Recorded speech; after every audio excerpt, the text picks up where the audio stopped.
everybody, I'm Josh. And I'm Rachel. And we just spent the last 2 nights here at the Cosmopolitan for the first time since MGM took over. And I'll let you know, it did not start off great, but it got better. That's right. Let's go.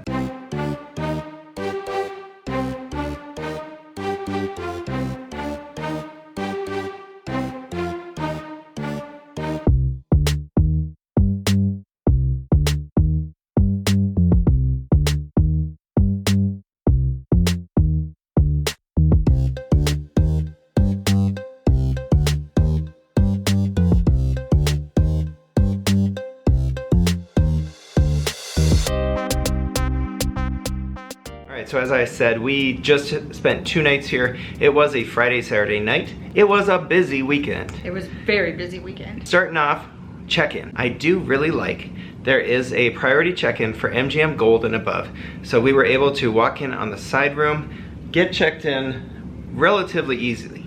Yeah, I also think it works for their, I believe it's Marriott, is their sister partnership with that. And if you're a specific level with Marriott, you can also check in now. Yes. Now, we never actually seen the lobby get overwhelmed. No. Which is something that we had seen before when Cosmo was Independent. There you go. Now, when we did check in, it was about 1 o'clock and our room wasn't ready. So we went to the casino floor, lost a couple $100, checked about 3 o'clock, room still wasn't ready. It ends up being after 4 o'clock when the room was ready, and they did text us with an automated, like, robot text. Yeah, Rosie. AI? Rosie, there we go. Or Rose. I think it was Rose, yeah. So that was a little inconvenient. I think more. But I can understand it. Yeah, I can understand it for a busy weekend, but we've never had a problem checking in a little bit early with any MGM property. So I hope it's simply because of the busy weekend and not because of other things. Yeah, because of staffing issues. Yeah. I would hope not. So then when we get to our room, we found a busted old TV. Yeah. And so I probably have footage up right now over it.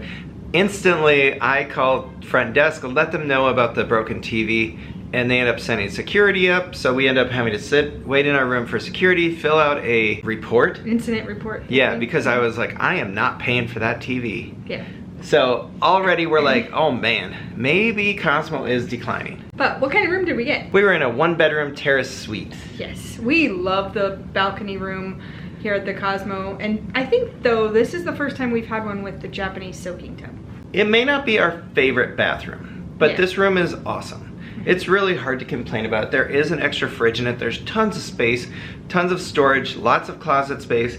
We're just sitting on a giant couch that's bigger than our couch at home. Yeah, I would call it a living area with a big TV. And big TV. Plenty of seating. There is a bench that's next to the closet area, which initially throws me off a little bit, but it's good to be able to get ready because the bathroom space is actually kind of small.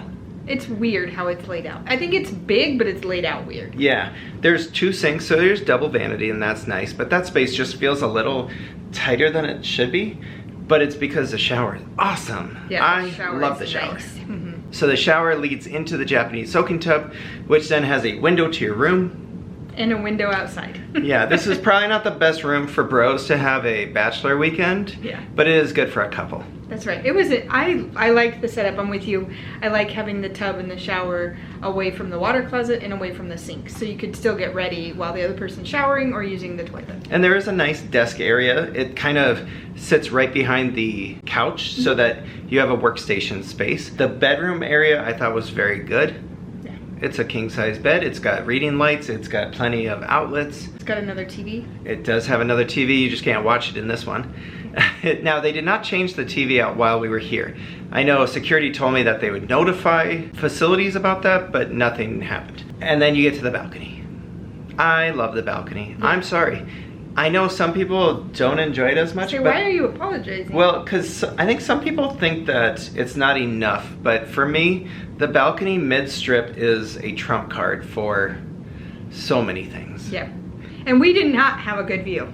No, we didn't. But you know what? The Rio looks damn good. Yeah, the Rio was fun to watch at night, especially. Yeah, so I got a couple time lapse of the new light show that they have on the outside of their building. But yeah, this is probably one of the lower views that we've ever had, and it was still great. We are in the Boulevard Tower, and there was a couple issues though, I would say, with the room in general. Our neighbors last night were very loud. They were having a party next door that you could hear even with our doors closed.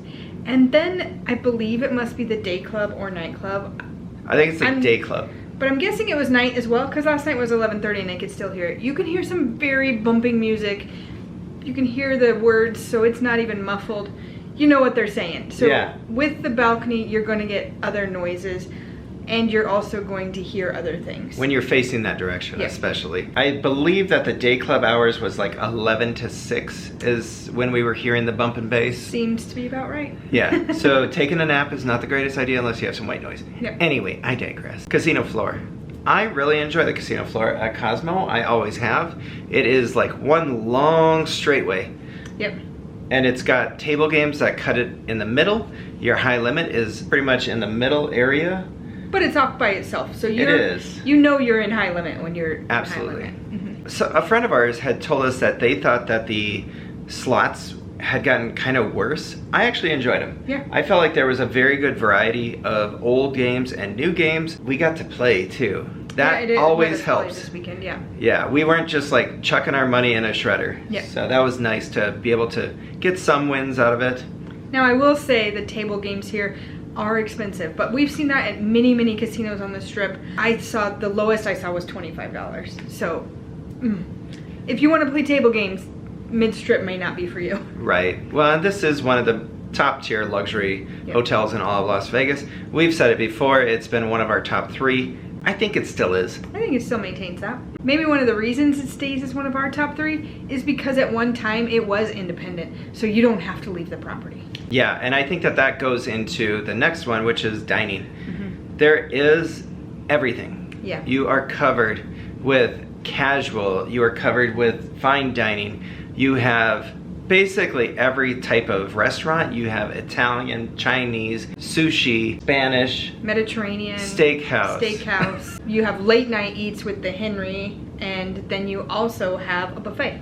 Yeah, we were talking this morning about how, like, when we got here, we felt like we really didn't need to leave. And we didn't. Yeah. Except to walk over to the conservatory. Yeah, because it has all that you can think of. Yep. So many bars, so many restaurants. As far as our favorite restaurants, well, we just ate at by Jose Andres, which is a private dining area over at Jaleo. Amazing. Best meal of the year. Easy best meal of the year. Oh, we also had a fantastic night at LPM. We did. We had a great meal at LPM. The only struggle we've had here at Cosmo is finding decent coffee. We did. We've hit 4 coffee spots, 3 hot, 1 iced. And we're about 50-50. I'll say I thought District Jonas Vietnamese coffee was awesome. That was the iced option. Yeah. But yeah, we did not. The juice standard, I think is what it's called. We are not fans of that latte. And then I think it's Va Bene. It tasted That coffee awful. was just not good either. So we struggled with those ones. Milk was decent. Milk was decent. They do have a Starbucks. The line was atrocious. Yeah. As always. But there's other small spots you can grab a coffee, which is nice as well. There were so many options open for early morning breakfast this weekend. Yeah. So that was cool. Right. We ended up. Do you hear those people yelling? Yeah, this is what I'm talking about. Yeah. We ended up having breakfast at Egg Slut today, as well as District Donuts. But we also saw that Lardo was open, Hattie B's was open, LPM has a brunch, STK has a brunch. Henry was open, and so was Bang Bar. Yeah. So tons of options. And the buffet. Duh. And the buffet. Yep. Yeah. Now, I will say, I feel like the buffet has taken a hit over the last couple of years. It used to be something that people would always rank the Wicked Spoon buffet in the same category as like Bacchanal and Wynn. I don't think it's talked about that way anymore. We're not big buffet people, but we don't hear the same quality standards talked about. No, and oddly enough, for 9 o'clock, I think it was about 9 o'clock when we wandered that way, it wasn't that busy. No, there was not a lot of people there, which is probably not a great sign. Not a great sign, especially for a busy weekend. If you're enjoying this video and you want to see more hotel and restaurant reviews in Las Vegas, go ahead and hit that subscribe button. We have a ton. You should check it out. As far as the pool, they do have 2 pool options here at Cosmo. The Boulevard pool and Chelsea Tower pool. I'm not sure about the Chelsea Tower pool, but currently we are here in December and the Boulevard pool is turned into an ice rink, so the pool is not available. We have done the pool here before though, and we really enjoyed it. Yeah, the nice thing about it before, I can't vouch for it right now, But before, if you would get a daybed or a cabana, your spend that you put towards food and drink actually goes towards the cabana or daybed rental. That would be an interesting thing to note, especially now with the MGM takeover, because there is not an MGM property that does that. Yeah, so if you know if that's stuck around, make sure leave a comment down below and let us know what you think. Yeah. But the pool area is nice. Yeah. I wouldn't say that it's one of the best ones, but it's up on like, I think it's the 4th floor. Yeah. It's a nice level. You can see parts of the Vegas Strip from it, and it's adultish. I would call it more adultish, so. Yeah. not as kid friendly. There's nothing extreme. It kind of does, if I remember correctly, kind of you walk in, you ankle deep water to then more chest deep or higher water. So it's kind of interesting that way. It's not crazy, but it's not so minimalistic. So I liked it. We tried, guys, but we did not do good at hitting the gym this time. No, we were out partying too much. We were at some late nights. So no gym. If you know what the gym's like, let us know. Let us know what size dumbbells they got. Yes, please. I like to make sure I mention that. Yeah, and if hopefully on our next day we can hit the gym. Yes, we were will. terrible on this day. Yeah, if we get a free invite back. By the way, this was a casino comp offer. Yeah. Nightclub we kind of touched on already. Marquee has a day club and nightclub, and it is booming and usually busy. Yeah, it's usually very busy, very popular. We're too old for that stuff though. And it's just never been an interest. No. Like, I don't need to go. And I will tell you, the other place that seemed booming and hopping was Click. Holy cows, Dang, yeah. that thing was loud. Click is like a nightclub bar You don't even downstairs. know it's there. Well, you know it's there because it's really freaking loud. Yeah. But it's just outside of the high limit slots area. We did not go in there, but it was very loud, very crowded, very Busy. fun sounding. Yeah. If that's your vibe. Speaking of vibe, what'd you think? Wow, busy. Coming from Wynn, where it was a lot calmer vibe, this vibe was busy. And it's not a busy like Bellagio, where people are just constantly moving through to go see the fountains or the conservatory.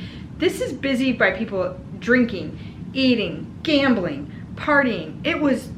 It's insane. Yeah. It's insane. I think that was the biggest difference. Over at Bellagio, you just have a stream of people walking through, interrupting a lot of, changing up the vibe of what you have there. Whereas everybody that was here was being here. Yeah. It's not just on their way to somewhere else. So, but it was a fun vibe. We enjoyed it. Can it get to be a bit much? Sure. I also like the part of what we discussed a little bit earlier is that at one time this was independent, so you don't have to leave. So you're talking a wide variety of clubs, bars, and nightlife to entertain you as you're going throughout the stay here. As far as shows, they don't have any available anymore. They do have now and then occasional comedians or concerts, but they used to have, it was the sister show of Absinthe, and it was called Opium. One of those. But it was like a spaceship style version, and it is not going anymore. So if you want a show, you will actually have to go somewhere else, unless you can find a concert here during your stay. Now, with that being said, Super Frico is kind of dinner and a show. Sure. That can be considered. And Barbershop does have music. It is speakeasies. Yep. Speakeasies is the big thing here. Yep. We intended to go to multiple speakeasies, and each of them had giant lines this weekend. I said we tried to go to all of them. Yeah, it's true. But we didn't go. Yeah. But we didn't do them because, I don't know, we just didn't want to wait in line. Yeah. But we have done multiple before. Yeah. So we did Chandelier Bar for the first time. Yeah, we had the verbena. If you haven't had it, it's a secret menu item. Secret, but not so secret. It's not secret. No. We were looking at the menu and the bartender said, you got to get the verbena. Yeah. Like, there's no secret about this. Don't let anyone fool you. Yeah. But it's one where you have to like eat this flour and it like numbs your mouth and changes the taste of the drink. The flour itself is disgusting. Yeah. But it did change the flavor of the drink. And I will say, the Chandelier Bar, it is beautiful. It is probably become one of the better iconic like lobby just off the casino floor bars that you can go to in Las Vegas right now. There are 3 levels. So I was gonna say, I love the fact that there's 3 levels. So if you're up grabbing a bite to eat, you can sneak right in there, go to the middle level, or if you're right off the casino floor, you can go in. Yeah, there's also Vesper, which is over by the lobby, which I just thought it was a little too dark. Yeah, not it was too very inviting, and that's even during the daytime. Yeah, I did notice at the Chandelier Bar, for those who are curious, they do have tabletop gaming. at the bar, at least on the first level. Yes. As far as more speakeasies, other than the barbershop, which has music, we have been to the Ski Lodge? Ski Lodge, which is over by Super Frico, Yep. and has food from Super Frico. And that's really cool. It just gives you a very mountain ski lodge vibe. Yep. And then we've also done Ghost Donkey, which we have really enjoyed. Which is one we really wanted to get back to. We did. It's tiny. Yep. I can't imagine that they get more than 20 people in there. So if you want to go there early, or Wait just in line. prepare to wait in line. Mm-hmm. I will say that if you've stayed at Cosmo prior to the MGM merger, one of the differences I noticed, the biggest difference, was normally at all the entrances there were security guards previously. They are no longer there. So I don't think that changed how safe I felt in the Cosmo. It's just a noticeable change because it used to be very obvious that there were security guards at every entrance into the Cosmo. As far as location, I would actually say Cosmo, it's the ideal location. Ideal. Yeah. If you are staying in Las Vegas for the first time or for the 50th time. Yep. You are within walking distance to almost everything. Mid-strip, a lot of times people look at, Flamingo, Caesars, Bellagio. What I like about Cosmo is you have an exit right to the sidewalk. Yep. It's not like Bellagio where you're freaking half a mile off the Even street. Caesars is that way. Right. Mm-hmm. It's easy to get around. It's easy to navigate. It's easy to get out to the strip or into your room. Yep. And that's the reason why we actually picked the Boulevard Tower. We like being able to come straight in from the strip, be in our room within 5 minutes. Also, the hallways are super short. Yeah, very nice. Which if you've ever stayed at like Aria, you can end up just walking for miles before you get to your room. Yeah. That doesn't happen in Boulevard, ever. There's CVS or Walgreens just across the street. Yeah, I was like, it's really close. Yeah, there's one over by Planet Hollywood. There's one down by Paris. There's one over by Park MGM. You are within a couple blocks at most walking distance to any place to get your goods. Yep. Hopefully this helps you decide if Cosmo is right for you in 2025. I think it still ranks right up there with one of our favorite hotels to stay at in Las Vegas. I would say so also, and especially coming from Wynn, which is our #1 favorite, I was a little nervous that this would be a downgrade, but I'm happy with it. I am too. Yeah, I would say that it's still a top 3 hotel for us. If you're enjoying our videos, don't forget to hit that like and subscribe. You can also follow us on social media, Facebook, Instagram, and X. All our links are down below. Later.